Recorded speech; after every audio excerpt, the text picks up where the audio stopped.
This episode of Nuff Said is brought to you by Tweaked Audio. To get awesome headphones, go to tweakedaudio.com and use the coupon code Southgate to get 30% off, free shipping, and a lifetime warranty. Or you can get there through the link on our website, southgatemediagroup.com.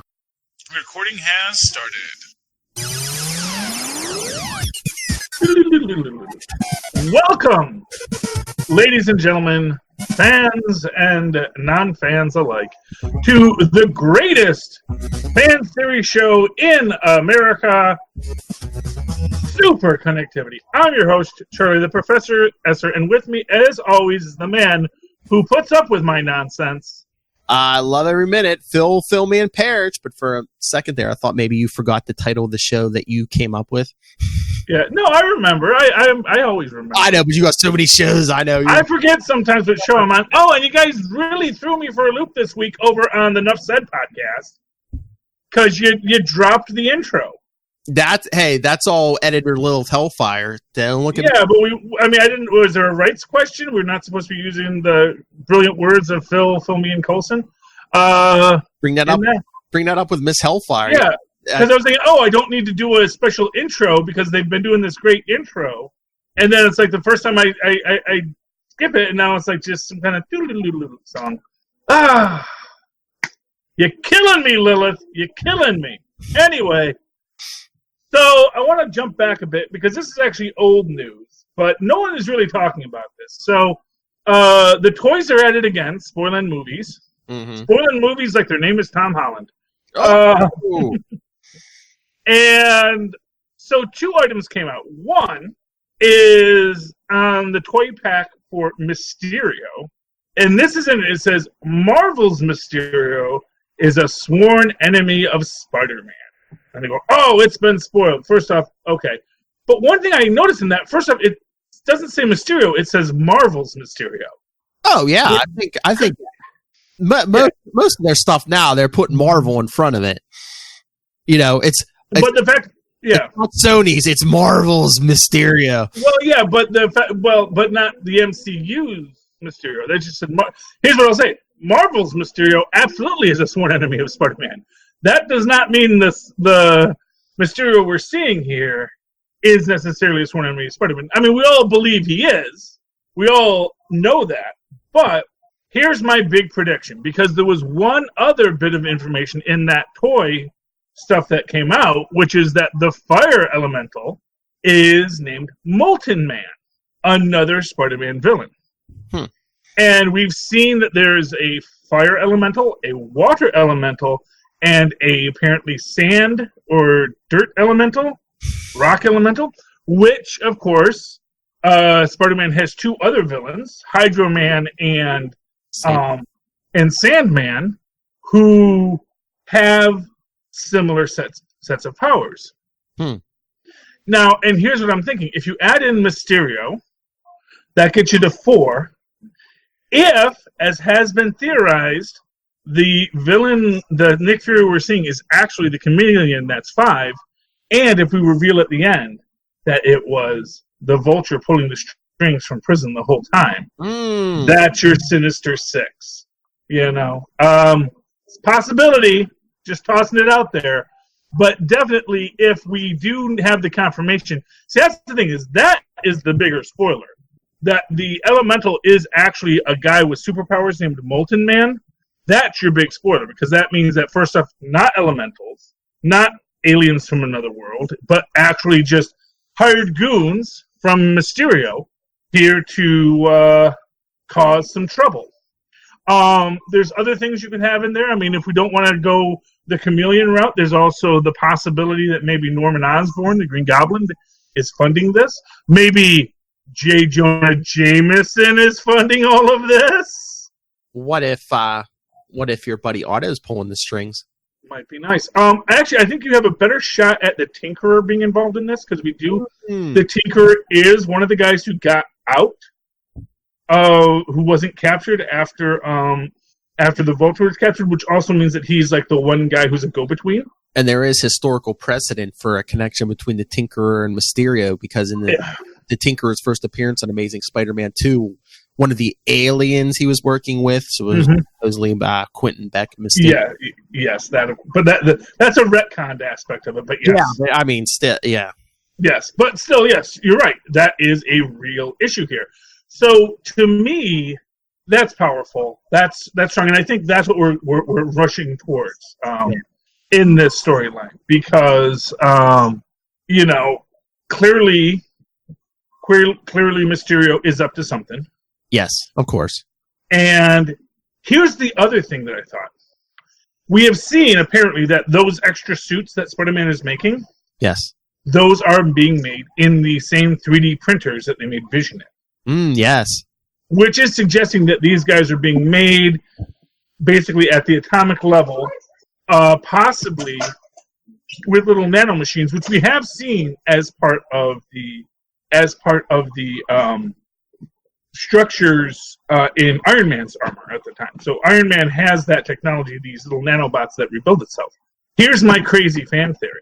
What if the AI in the stealth suit gets set to instant kill and then starts to try and take over Peter, and that's going to be our MCU Venom? Oh, man. Rather than going with a living symbiote, it's actually just a living armor. In Bendis's Ultimate Spider-Man series, I mean, the symbiote wasn't an alien; it was more like a science experiment. So they could go that route with, it's more like earthly science based.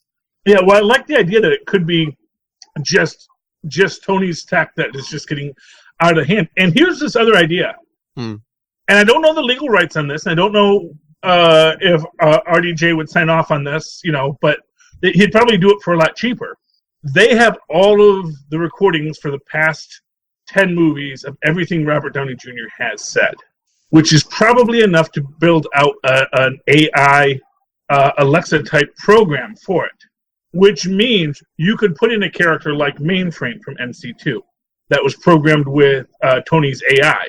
Well, that's what I was thinking too. I just wonder if he's going to put on a suit and then when the AI starts off, they're keeping it a secret for that heart wrenching moment. The AI is Tony Stark, and it's just like someone's like, oh, I mean, even if they don't have the audio for it, which I'm sure Disney probably owns the rights to. I mean, just get Robert Downey Jr. to come in for an hour and just cut some lines. Well, yeah, but you don't want to pay Robert Downey Jr. money if he actually has to show up. Yeah. If he has to get out of bed, I mean, But what I'm actually saying, but I mean, how far ahead did they plot this? I mean, could they have got a hold of him while he was still filming in Endgame or something? Be like, hey, cut these lines. We need them for Spider-Man Far From Home. I mean, they might have. They could have. I mean, but actually, what I like the idea of them actually going through the trouble to create a Tony voice module AI. Yeah, is that first off, you could sell the heck out of that Tony AI. Oh yeah, Robert Downey Jr. a nickel every time. How much would you pay to have a Tony AI Alexa? Ringtones. Oh, Alexa, yes. Yeah, your little Tony. We're going to there, and he's like, let's go get cheeseburgers. Oh my Lord, I want that. I know you do, and you would pay honest to goodness money for that. I was thinking like ringtones and stuff, but no. Oh. Yes, you can program an AI like that. I'm surprised they haven't been doing more voices for that. Huh. Well, but the idea, first off, they're waiting. And honestly, if they do this, they're going to have, like I said, they're going to have to give Robert Downey Jr. a bunch of nickels. Mm-hmm. But the man likes nickels, so... Oh, it's a lot of them. Yeah, he has a big old pile. He's like Scrooge McDuck, just jumps right in, swims around.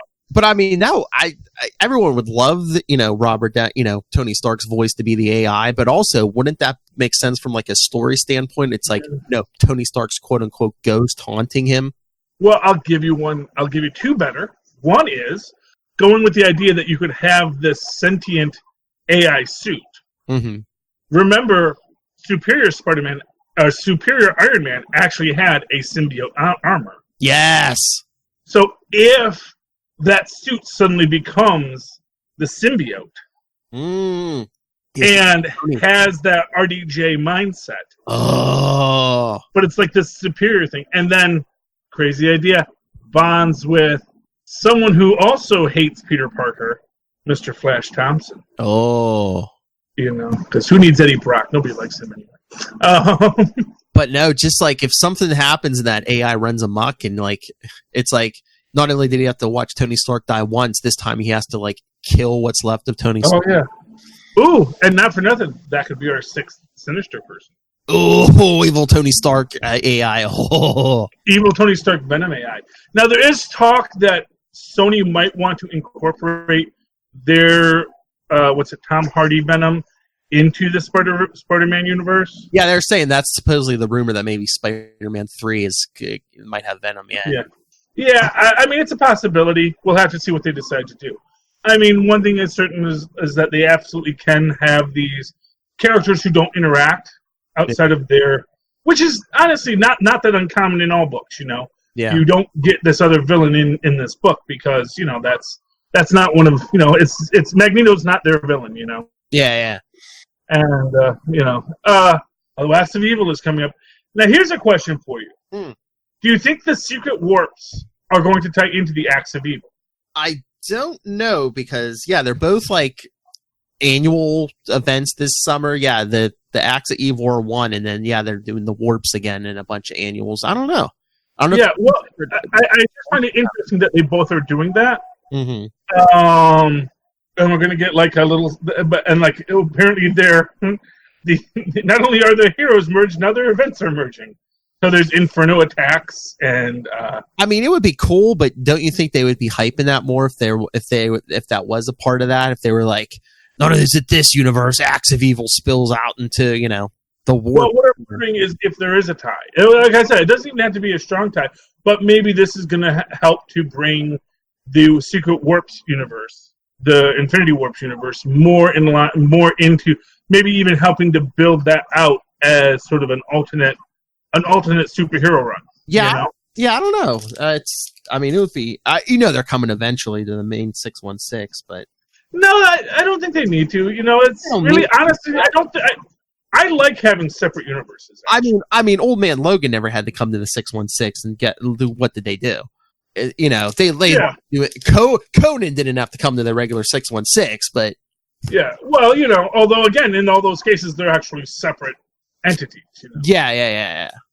And for what it's worth, the Old Man Logan that we see in this universe isn't the original Millar Old Man Logan. I don't know. You don't think they're trying to paint it like he is, kind of? Well, actually, what's interesting is that Old Man Logan actually came back. So this isn't the first time Old Man Logan came to the 616. Yeah. Because originally Millar had Old Man Logan. Kristen, get your popcorn out. Had Old Man Logan come to the 616 in his Fantastic Four run. Yeah. Because that's where, you had Old Man Logan and the Dead World, and that's where we got the idea that, Logan's powers are actually powered by the spirit of Gaia. Yeah. Which makes him actually kind of godlike, which actually makes sense with him eventually bonding with the Phoenix Force and having the Time Bat and goodness knows what else. But did you see who's co-writing all 5 Secret Warps issues? No, who's co-writing that? Immortal Hulk writer Al Ewing. Who's down? Hey, Tristan, 1 second. Yes. Al Ewing. Oh, Al Ewing. Oh, yeah. Very cool. Yes, for those wondering, Tristan was asking, basically what he's asking is, after Old Man Logan, why are they making another X-Men film? I don't know. I guess they wanted to give a send-off to those other kids. Yeah. I don't know, but yeah. Yeah, I tell you, I'm not excited about it just because, man, the reviews have not been kind. No, it's like mediocre. It's just, I just love the commercials though. It's like the end of the X-Men saga. I just want them to say the end until Marvel gets their hands on. Well, but again, as Tristan's saying, wasn't Logan the end of the X-Men saga? I know. And what's weird is I was watching, what was it, the Wolverine, the one where he's in Japan? Yeah. And he mentions that he killed the Gene in that. Yeah, that was that. Again, the Wolverine happens before Days of Future Past, so it's like, I think Days of Future Past rewrote that whole timeline. It's very confusing. Yes, but they did Dark Phoenix already in X3. Yes, they've done it they've actually done it 3 times. This will be the 3rd time. Because they did it in Age of Apocalypse, where we have the Phoenix first show up in Age of Apocalypse. They did it actually, was that X3 or was that X2? Then X3, no, that was that. That was X3 when they go to the Weapon X site. Actually, wasn't that X2? No, that was it. That was actually the first X-Men. No. X2. No, X-Men 2 is when they went to that Weapon X site, and that's when Jean supposedly died, and you start to see the Phoenix Force at the end. But no, X2 is when she comes up out of the water and kills Cyclops and after X supposedly, and then Wolverine has to kill her at the end. Oh yeah, that's right. I remember. Okay, they don't. Fox didn't care. That's what you could. Fox doesn't care. Oh no, they're like honey badgers. They just like timeline making movies to keep this. And then they end up losing it anyway. Yeah, well, not for nothing. Well, they sold it, but at the end of the day, it's like they had no respect for time travel. That's unlike the Hulk. They had no respect for time travel. So, stupid. But moving right along. I mean, I think that Days of Future Past was supposed to clean up the timeline, but it just created more headaches. Yeah. Well, because we got the McElroy and Stewart, and then we brought Stewart back one more time. Like Deadpool said, which timeline are we in? The Stewart and Mackle? Yes. Although they did answer that in X-Men 2. Or, Deadpool 2, where you do see McElroy. Oh, yeah. Lex Luthor wig. He looks so bad with that. Because it is so obviously a bald cap. It is clearly not a bald guy. It's... it's not even as good as Rosenberg's bald cap. Well, actually, part of me wonders if Rosenberg actually shaved his head for that role. I don't know. I think for most of Smallville, I think he might have shaved his head. Maybe like when he came back at the end, I think it might have been a bald cap. But I think for most of that series, he shaved his head. Okay, yeah. Well, there you go. And that's not for nothing. You got to do that. You got to do that because it doesn't look. The bald caps don't look right. You got to commit, like Charlie Esser. Shave your head. Yeah. Oh, fingers crossed. I applied for a job at Disney yesterday, man. It's just an admin job, but where? With Disney. With Disney. With their live action, with their live touring musical department. Oh. Yes. So might have an insider soon, people. I might. I mean, as much. Certainly, if you want to know about the new Beauty and the Beast musical, yes, I could be an insider. Although I'm sure I would have to sign all kinds of NDAs. That would say I cannot tell you anything, of what even I am. I actually even have privy to. I would not be able to say. Yeah, but I would be able to say I work at Disney. So nice. I will have achieved a dream, being 2 companies removed from Marvel Comics. Not much closer to living the dream of making photocopies at Marvel Comics. That'll always be the dream. Moving right along. One thing, speaking of Marvel Comics and Disney Plus, one thing I did want to bring up, which we mentioned it a little bit when it first came out. There was a Brazilian, I want to say it was a Hyundai commercial, or it was some car commercial in Brazil, where they recreate the old Dungeons and Dragons cartoon as a really beautiful live action scene. Where Presto conjures the car and they drive out and they go back to the amusement park and they're all back home. Which is just such a brilliant ending to that series. But it got me wondering, why the heck? Because first off, that's owned by Disney. That's a Marvel production. That's a Marvel Studios production. It was in association with Filmation, but Marvel did all of the actual writing on that. Mm-hmm. And so it got me wondering, why is Marvel putting that out there right now? And then I'm thinking, we do have Disney Plus coming out. Mm-hmm. And unlike DC, I get the feeling we're going to get a deluge of content when this comes out. You know what I mean? Oh, yeah. I think that not just old stuff. There's going to be new stuff you haven't seen before. Not for nothing. I actually get the feeling there are a lot of Disney projects that are in middle production right now that are just being so clamped down you don't even know about. I mean, the stuff we already know about. I mean, we're getting at least 2 or we're getting at least 3 original Marvel series. Aren't they doing that Star Wars, The Mandalorian, or whatever on there? Yeah, and The Mandalorian is the only one that we've actually seen stuff on. Yeah, I don't think Disney is opening it with just here. They're not going to do what DC did, where they said, "Here's Titans." Yeah. And once we're done with Titans, maybe we'll do another series, and maybe we'll do another series. I think when they drop, there's going to be at least 4 different series. I think you're going to get WandaVision. I think you're going to get Captain America and Bucky. Mm-hmm. You're definitely going to get the What If series. Loki. Yeah, Loki. You know, you're going to get all these things that are just ready to go the second you join in.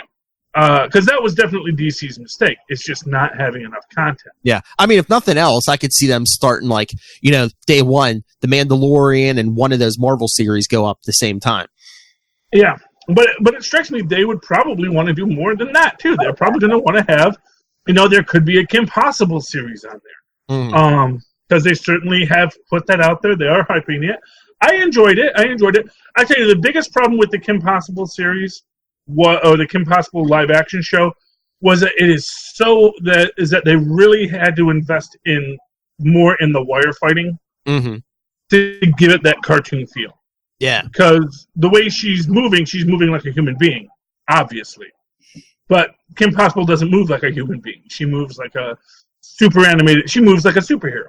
And I don't think they invested as much into the wire fighting as they should have. They really should have put much more into their stunt budget to make that a really good thing. Well acted, great story, but I think that where it really hit its wall was they just didn't invest in the stunt budget. Yeah. I mean, I think they really got the plan, which of course Disney always does, because it's like they announced this week. I mean, they already canceled Swamp Thing after they shortened it. The second episode came out today, and they had already canceled it this week because they're and you know why? Well, I saw two different things. One, that Warner's is rethinking the whole the one big app, and then two, there was some kind of tax thing with them shooting Swamp Thing down there. Okay, and more importantly, no Adrienne Barbeau. Oh yes, of course. You're not gonna have Adrienne Barbeau in there. Who's going to want to see that? Who? I know, but I mean, the female lead is very attractive, but and I didn't even realize till I looked it up online. She's the same one who was playing Sophia Falcone on Gotham. Oh, okay. Yeah. But yeah, no, I don't know if that's or not. Yeah, but that was the big thing on the internet. They were saying, yeah, Warner's is rethinking the whole, Warner's Plus app, I guess, or whatever, and Warner's Plus. But like I say, it's so they have an established streaming service in HBO Go. Yeah. Well, I guess they're reconsidering. Hey, maybe we should have rolled everything in the one app. Yeah, who would have thought? Yeah, who would have thought it? This kid's looking forward to the Disney Plus app. Yeah. See, and this is I'm sorry, not for nothing. DC is going to get criticism no matter how much you love them, no matter how much of a fanboy or fangirl you are. Again, your DC stuff is going to get criticism because it's often not well done. They wanted to be first on that app thing, and it's like, if it's poorly executed, who cares if you were there first? Oh, yeah, and you know what? Nothing kills a bad product faster than good advertising. Yeah. You run there to be the first, but if what the first is, we're the first people with a really substandard app. Exactly. They go, well, that's not something I want to pay for. Hey, hey, we were there first, but pay the monthly fee and we'll give you one show at a time. Exactly. And granted, they did have all the Super Friends apparently. Yeah, but all the stuff was there, but yeah, all the new stuff they give you one show at a time. Yeah, and what's the profit in that? And I mean, DC's good, but there's only DC on that app. Disney, day one, they're giving you Marvel, they're giving you Star Wars, they're giving you all the old stuff. Mm-hmm. And maybe Dungeons and Dragons. Actually, for old stuff, if they put it on the Dungeons and Dragons cartoon, I would be in heaven. I know there's probably rights things with Filmation, but what's Filmation? I'm trying to remember. I thought they were saying a couple of weeks ago. I can't remember what property it was, but I thought they were talking about putting something else on there too. But I can't remember. Yeah. Remember what it is. But yeah, I mean, Disney, Disney's going to be ready to go. Oh yeah, yeah. And like I said, for the old stuff, it's just certain licensing fees, and I just wonder if they're going to tie the digital comics into it too. You know what? I don't think so. I don't know, because you have all those Marvel and Star Wars comics. I mean, I know, but the fact of the matter is first off, they already have. Here's the thing. Or if nothing else, I don't think that the two apps are as compatible as DC thought they would be. Yeah. Because DC is thinking everyone's going to want to watch this on their phone. Mm-hmm. and then they can go read a comic on their phone, because the comics do work well on your phone with the guided view, which I believe that was like the big selling point of the original Marvel app, because the original Marvel, they were the guys who like cracked the guided view code on that. But what's weird about it is that okay, so we can read our comics on here, but the fact of the matter is we're probably buying it for to watch on our TVs, not on our phone, because you want to sit down with your snacks and your drinks and your whatevers and watch the shows on TV, and then to go from that to reading a comic book on the TV. You can do it. It's not advisable. Yeah, I know. But you can do it. And I'm going to be honest with you, I really felt Doom Patrol ended very soft. Yeah. I really don't think it had as good of an ending as the build-up granted it. Mm-hmm. I think they needed an ambush bug, a Mr. Mixoplex. It was just like a Batmite. I know, it's just like another wacky thing happened to us, tune in next season. Yeah. It didn't seem like a final, season finale. Yeah, it just seemed like it could be anywhere in the season. Yeah, it just felt like the whole thing, it didn't, for all the threat of Mr. Nobody, it kind of petered out. And, not with a whimper, yeah. Yeah, well, not with a whimper. And I'm sorry, Van Wayne deserved better than that. I know. And I'm telling you, man, Van Wayne, he's over on Tubi right now. I can watch all my Powerlesses whenever I want. Why didn't you put that on the DCF? I mean, really. Why are you wasting that on Tubi when you could put that on the DCF as additional fun content? Because there were unaired episodes super nerds would want to see, Mm-hmm. I'm just saying. I know. But the other thing I bet you Disney Plus is going to do, I see so many people online complaining that I can't get the DC Universe app on I don't know what, their PlayStations or on certain platforms or whatever. So I'm sure when Disney rolls out, they're going to be like, you can download the app on any of your stuff. Yeah, of course. Why wouldn't you? Well, talk to see. You have to have an Android version and an Apple version. It's like, it's like VHS and Betamax. You got to put out both. Eventually the market will decide on which. But actually, as it turns out, there's not really that much more of it's not as much of a commitment, which is why we'll probably always have incompatible software models out there. Mm-hmm. Because when it was Betamax and VHS, it was a bigger commitment both for the purchaser and for the producer, because they had to get special equipment to make it. Mm-hmm. With this, you just need a different computer to run it on, and then you just have to make some tweaks to the code, but the basic code stays the same. Yeah. So getting it to run on Apple, or getting it to run on Android, or getting it to run on Windows, and of course, because Android and Windows are both open platforms, because they want people to produce content for them. Because they were like, we don't want to produce all this content. That sounds like hard work. Why don't you here's how you make content for this thing. Go make us some content. Thank you. Plus the Disney Plus, no matter how much it costs to make all these different, I'm sure it doesn't cost that much to make all these different versions, but this is going to pay off. They're definitely going to. Well, I mean, it's already paying off. Oh yeah, but I'm just saying. Not for nothing, Captain Marvel made $1 billion. Endgame made more money than anything in history. Did it eventually beat Avatar? Because now I'm hearing conflicting things if it beat Avatar. I don't know. I swear I saw things that said it did, and I don't know. But I mean, maybe it beat Avatar domestically, but maybe worldwide, Avatar still has the legs. Even if it did, it's number 2 of all time. Yeah, well, not for nothing. Endgame's still in the theaters. Oh heck yeah! I mean, I can actually go see Endgame as a palate cleanser after I go see Phoenix this weekend. So Yeah, I mean, we haven't even gotten to the streaming and Blu-ray money and. Oh yeah. So I don't think Endgame is done yet, but yeah, I think it's I think it beat U.S. gross, but it hasn't beat worldwide gross. But neither one of them have still ever beat Cleopatra. So adjusted dollars, man, you always got to go for adjusted dollars. And them adjusted dollars, they got real big in the past. Sex appeal always sells. Elizabeth Taylor, she was sexy. There's no argument there. Reason why the woman had 10 husbands, Yeah. Hey, want to talk some comics? Sure. I didn't read as many as I would have liked to. Okay. Let's go to the most annoying comic of the week. War of the Realms number 5. And it's not annoying because the story's hard. It's just that it jumps around so much. The time is all jumbled. Yeah, it doesn't make any sense in its own book. Yeah. In its own book, it's not making sense because we start off and here is Daredevil with Thor as he does the whole Odin thing and axes himself to Yggdrasil. And then several chapters later, he's in Australia fighting. And there's no explanation of how he went from one to the other. Why or how or what's going on there. Yeah, he's fighting with the Defenders here. You can see him in the back. And he's wielding the whole, what's it called? Heimdall sword.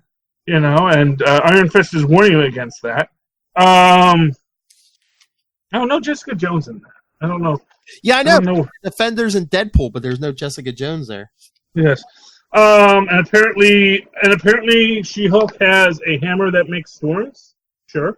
But no, just like I said, it's even worse. Look, one page, there's Jane Foster fighting with Roz Solomon, and then the very next page, the very next panel, it's like Asgard. They switch to Asgard now, and there's Jane Foster. And that is Jane Foster there? Yeah, because Heimdall calls her Lady Jane. Well, no. That's Jane Foster fighting with Roz, is my question. Yeah, she said. Yeah, it says as Roz Solomon and Jane Foster, because it says Roz Solomon's vibranium bullets and Jane Foster's spear tear holes in the flesh of this, Darius Agar or whatever. Yeah, and you're right. And literally the very next page. Literally the very next page. Panel. The next panel. I don't know, man. And apparently Wolverine's joined the Warriors 3, so that's fun. But taking Volstag's place, yeah. Well, he drinks as much as Volstagg, so Although Volstagg gets a nice little redemptive moment here when he's powering the Destroyer armor. Oh yeah. So yeah, I like that. We get another panel of Fantastic Four, and it makes sense. They remind us, hey, the Fantastic Four are used to fighting giants. Oh yeah. Well, that New York, as Galactus learned, New York has more than it has enough giants for itself. And now this is weird. Is this a flashback where we see Thor coming for Malekith here, and then again? I don't. I think he. And then a few pages later, we see him on the Yggdrasil. I thought he.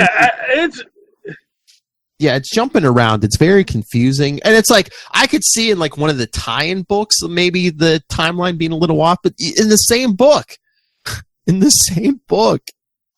Yeah. And here's another thing. Beldar is driving the Hell Charger. Oh, and here's a portable thing. Even though his body is broken, the only thing bigger than his appetite is his indomitable spirit. Yay! But it's like, I just looked at the credits. I'm like, oh, maybe there was like multiple writers. One writer, Jason Aaron. It's like, how are you making these mistakes when there's one writer? Yeah. Is this like one of these books where they've got like multiple artists and writers, and like did they not like trade notes this time? No, and I guess there's like multiple artists, but there's one writer credited on this book. So yeah. And I'd like to know when Spider-Man befriended the Hell Sweaters. Wasn't that one of those crossover miniseries? I don't know. Because the only one I know that he was in the one where his horse dies. Was there like a League of Spiders? There's another one of those tie-in books where I believe Spider-Man's in. Yeah. But anyway, speaking of giants in New York, Old Man Quill. I liked Old Man Quill. I liked Old Man Quill a lot. Mm-hmm. Got Quill dealing with all his PTSD over his dead family. Mm-hmm. And we get this guy. And I was waiting for them to reveal that this guy was like Quill's son or something, the super fast guy. Yeah. But no, apparently he's just made of pure energy, yada yada. He's one of those Shi'ar superheroes. He's been around before. Yeah. Yeah. Oh, he has been? Okay. I thought that this was maybe the first time we were seeing him. But he does blow himself up eventually. and after they've damaged his containment suit, because apparently he's like Captain Atom. If you damage the containment suit, it all goes to heck. Mm-hmm. But he creates the beacon for their master, and then we see the Doombot, challenging the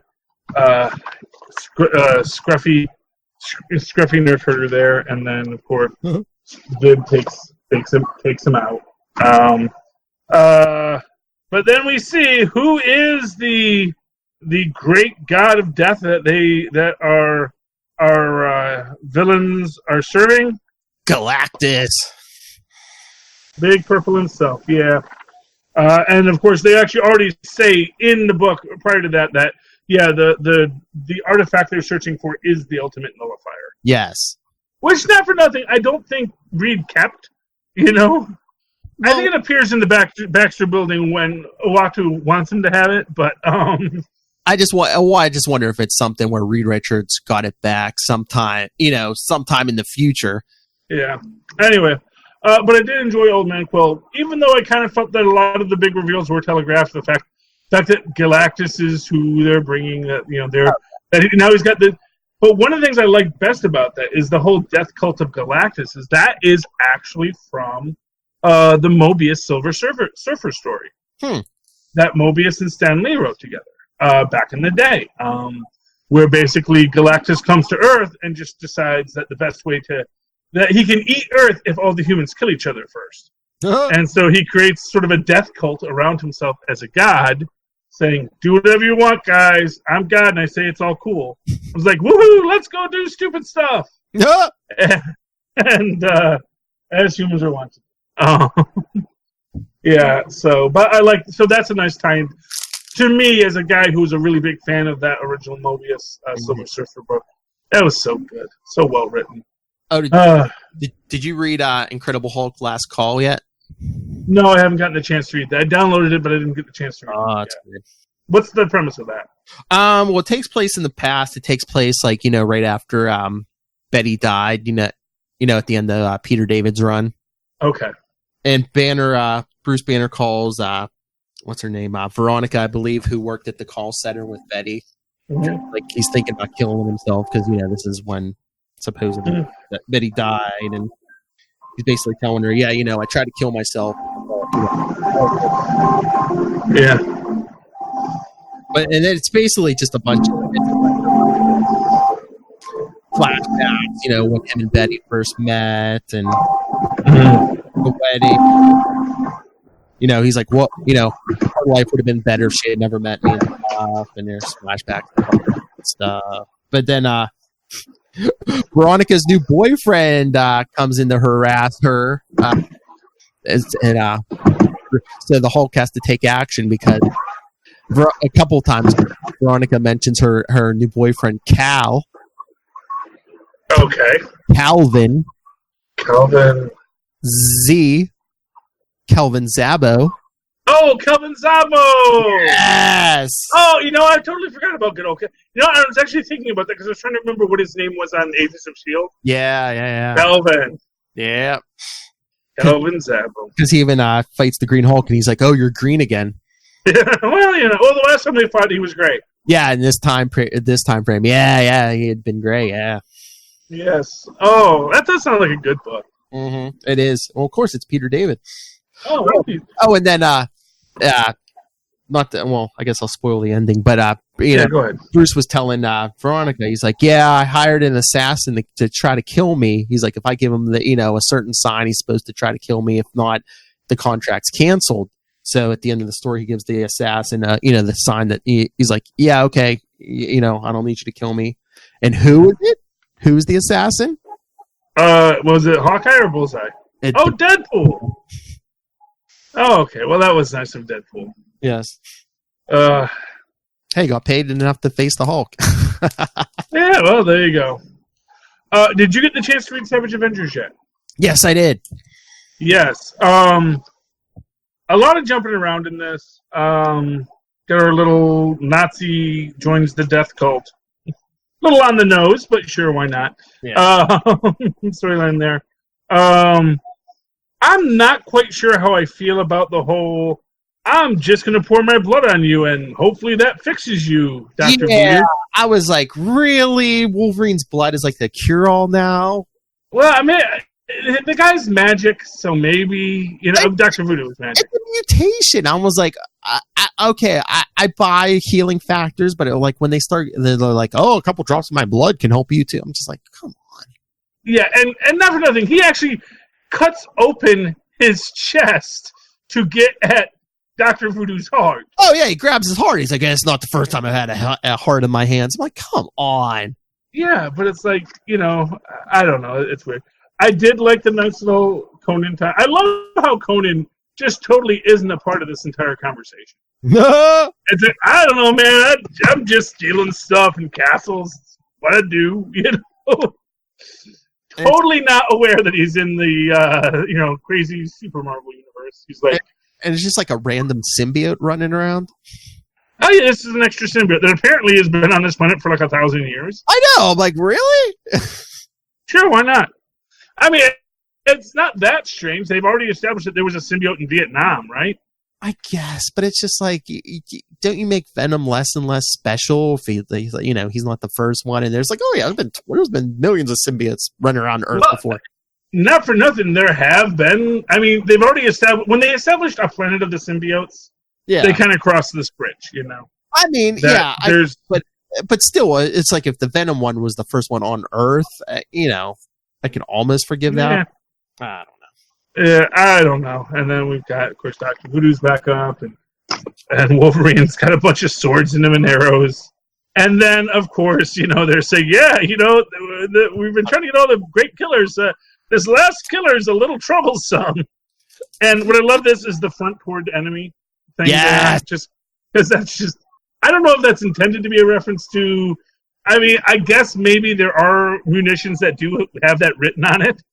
It just smacked me like, Frank picked up some old, landmine or bomb somewhere. It's just like, oh. Well, that's actually something from they had that in the first Punisher series. Oh, the Netflix, front towards enemy. Yeah. And then he blows up all those guys, so that's when there's, where's my family? Boy, who's let the Punisher would be trouble, especially when you kidnap his dead family? Yeah, people don't think things through. People do not think things through. But I'm just like, is there like a weird trend now of like these anti-hero teams again? Because we got Savage Avengers, and then did you see that link I sent you today?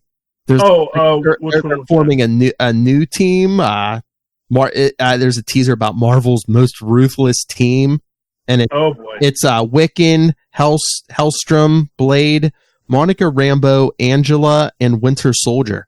Why are they so ruthless? I don't know, but I'm like... I mean, aside from the fact that none of them are named Ruth, so I guess it is a ruthless team. No one's named Ruth, but yeah, it's like... I mean, I can see... First off, Wiccan is not a guy that I think, oh yeah, that's ruthless. Or Monica Rambeau. Yeah, Monica Rambeau is not particularly ruthless either. I mean, powerful, but she's not ruthless. Yeah, it's Marvel's most ruthless. I don't know, but like maybe they're just pointing out that there is no one actually named Ruth on that team. Did you get the chance to read Domino and the Hotshots or no? No, I didn't. But tell me about it. Okay, well it's good. Apparently, this is the penultimate issue. Take a drink. Well, yeah, because that big X-Men event. That's what I'm saying. I think they're canceling all the X-Men. That's what I was wondering if they changed the name to Hotshots, trying to get out of that. They're like, oh, this isn't a next book. It's Domino's in it, but there's a bunch of non-mutants in it. Diamondback's in it. Diamondback's cool. All these other characters. She and Wade are kissy. That's very cute. And that was another thing is in War of the Realms. Apparently, we have Iron War Machine dwarves now. But yeah, so as you may recall, the Celestial Booger is empowering everyone left and right. And there's this whole thing about how if you're actually someone who wants power, this will corrupt you in a horrifying way, yada, yada, yada. Mm-hmm. And that fortunately, the power-infected outlaw, and all she wants to do is drink and shtuck people. So she's like has few worries, few needs. But they do confront this guy, and he's going mad from the power. And then he accidentally, like, they think he killed the girl that was trying to, the other doctor he was with, Dr. Nagu, or Nagoon, I believe it is, or Nagin. I don't know how you pronounce that name. But basically, we get the whole, I'll embrace the power cosmic so I can defeat him. So she does, and he's like, yes, please kill me. This is bad for me. And then blows his brains out, and they like get the little cosmic booger, and they have the War Machines fly them into the sun, which he has like little iron drones. But I think that's going to take the iron drones, like a year to get to the sun from Earth. Yeah, at standard repulsor speed. These things aren't that fast. So, but then apparently the thing that they thought was the lady getting melted into a rock was actually a cocoon, and now she's out and she's all celestially boogered up. So we have one more episode next week, and they're telling us it's the last episode. So write in to them and say, hey, I really like the show. I'm so sad that was the last episode. But yeah, Domino and the Hotshots. It was a good book, man. I really enjoyed it. Oh, you probably didn't read Captain Marvel #6. No, it's another War tie-in. No, because it starts with Black Widow. Her and Winter Soldier are down in, was it Brazil or something? They're fighting the Enchantress, and I don't know. Black Widow gets caught in some of the Enchantress's magic, and she gets a vision of like the Enchantress's defeat, and it's like Black Widow standing there with Captain Marvel and Doctor Strange. So she's like, "Oh, well, let's make this happen. I'll call Captain Marvel. We'll get Doctor Strange, and we'll just go to." Mm-hmm. So when they try to do that, the Enchantress casts a spell that body swaps Captain Marvel and Doctor Strange. Oh! And like even Doctor Strange is saying, I mean, this is good writing by Kelly Thompson. She's like, Doctor Strange is like, my magic is like skills and knowledge, so I should be able to do magic even in your body. She's like, but somehow the Enchantress has like, locked the magic in my body. So he's like trying to teach Carol Danvers how to like, do the hand gestures. And he's like, are you trying? He's like, come on. Yeah, but gesture hypnotically. But it's even funny because Carol's like, she's like, these hands are in pain constantly. She even asked, Doctor Strange, she's like, do your hands always ache like this? He's like, yeah. He's like, I've come to, yeah, living with pain, man. Yeah, just deal with it. That that it's always there. Yeah, I didn't get to finish Meet the Skrulls or Elvira or Shape of Elvira yet. I'll try and get those done before the end of it. I didn't get to read Iron Man either, which I know you said was really good. Yeah, or Black Cat. Well, yeah, Iron Man written by Gail Simone this issue, so it's good. Oh, well, I know Lilith was saying a couple of days ago maybe we'll even hit some comics on Capes and Lunatics, even though we're doing a movie review, because we might not need the whole time for X-Men. Yeah, we'll see if Tristan has anything to say about it. Yeah, I mean, hey, here's what I'll say. I'm looking forward to it, but I decided not to see it twice. It's just, yeah. Did you see it already? No. I was debating I might go see it today because, I have the time off being unemployed and all. And I was debating seeing it today, and then I was like, you know what, let me just... I don't think it's going to be that complex that you'll need to see it more than once. Yeah, well, the thing is, when I go with Tristan, I got to go refill the popcorn and stuff. But you know what? I don't think I'll miss it. It's not Endgame, Yeah. And I checked the runtime. I think it's an hour and 54 minutes. Oh, that's short. Yeah, it's not even 2 hours. It's like just under 2 hours. So. Yeah, but that's like including credits. So it's like, well, hopefully they get to a lot of story. I'm hoping they have Weingarten in it. But if not, where is Weingarten right now? Where? In New Orleans, in the new Wolverine series on Stitcher. Yes, if you can listen to it all right now if you have the premium. But if you're a cheap guy like me and don't mind commercials, you get into one once a week. And so we just got to have Weingarten in there, and he's very cool. That's how we did. You and me did season 1. We just waited for the free version, and those commercials aren't that long. No, I know Maz is a very big guy about his brain is not for rent for any god or government, but my brain is always for rent. Maz and Lilith, I know. Some people don't like commercials. Me, those young kids, they were raised. I mean, if they were long commercials, but they're not on the Wolverine podcast. Yeah, long. And not for nothing. It's not like they're YouTube commercials where they like intentionally just throw in the commercials at random intervals. Yeah, it could be anything just to annoy you.